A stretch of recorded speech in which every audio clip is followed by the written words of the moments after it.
So we've talked about creating our stories and making sure that the story is ours and not the story that society wants or our parents want or our friends or our doctors or midwives, but really connecting with ourselves and figuring out what is it that I want my story to be. So that's one part of creating our story. The next part is understanding that the story is not ours alone.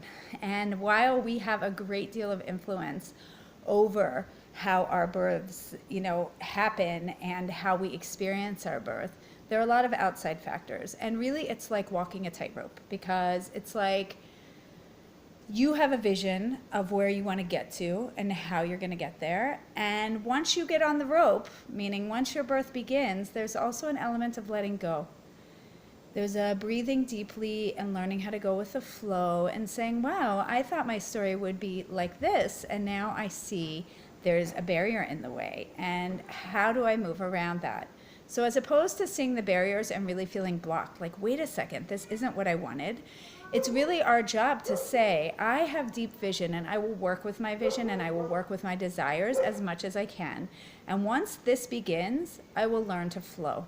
Because on the deepest level, really, the birth stories of our children are already created. And what our job is to really just be the vessels and make sure that we allow the story to flow and that we don't get in the way and we don't block it with our own fears, our own confusion, or our own desires of what we think it's supposed to be.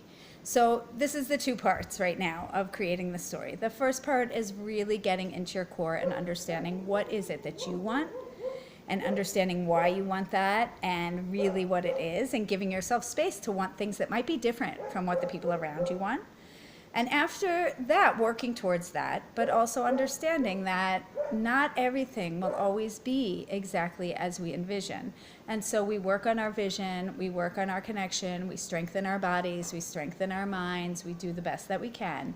And then when the contractions begin, we breathe deeply and we watch and actively flow through the unfolding of our birth tales. And we enjoy the journey, even though it may take some turns that aren't exactly what we've planned.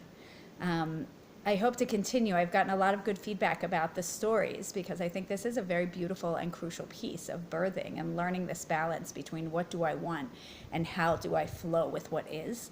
So I hope to continue and do more elements on this together, and I hope you'll listen in. This is Debbie, Spiritual Birthing. Thanks.